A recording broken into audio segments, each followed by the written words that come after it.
Well, hello again, everybody. Dan Finn here with another analytical exercise to help you make good decisions about your financial future. Today, we're going to compare the value of assets under management to an annuity that provides secure, guaranteed income, which can never be outlived. So let's dig in. Before starting, keep in mind this is a hypothetical case, and for this situation, there is no tax, legal, or investment advice implied. So what I've done here is I've pre-populated everything here on the left-hand side, these inputs. I'm starting with $100,000, and this is a 60-year-old male in California. And we're going to assume that this individual is planning to retire in 5 years and wants to dedicate $100,000 of this to last him till he's age 95. Now that might seem like a lot, but talk to any financial advisor and they'll tell you should plan to at least for 30 years after you retire, based on your longevity, your family history, and that sort of thing. But plan for 95 is always a good place to start. For the assets under management, I made some assumptions here. I used 5.808% as the gross earnings, and I got that figure off of a Vanguard Conservative Growth Fund. I don't use the S&P 500 because that's just what the stocks do, but I'm assuming this is a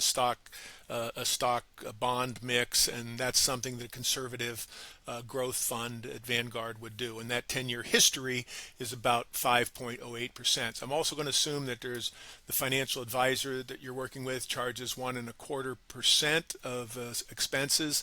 And then I went and got an annuity to compare it to and said what would happen if a age 60 individual wanted an annuity from an A-plus carrier that was going to guarantee paying lifetime income starting at age 65 of $10,886.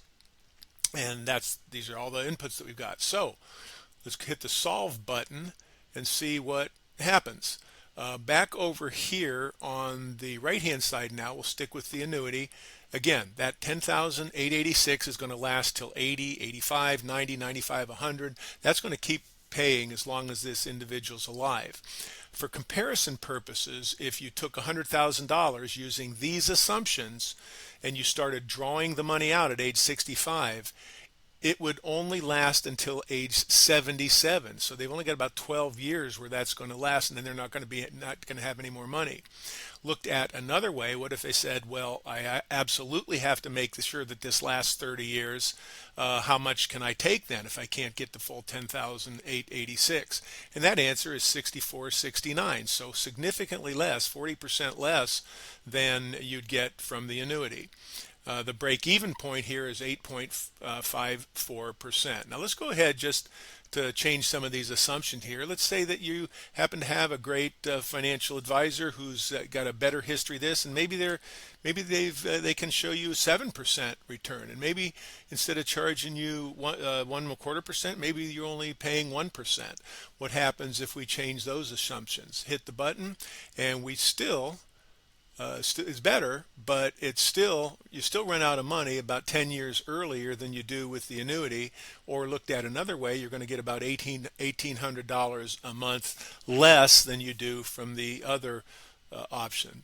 What if you got, let's go move this over again, and what happens if maybe you got let's say you got a robo-advisor and you're paying only 0.5%, then what happens?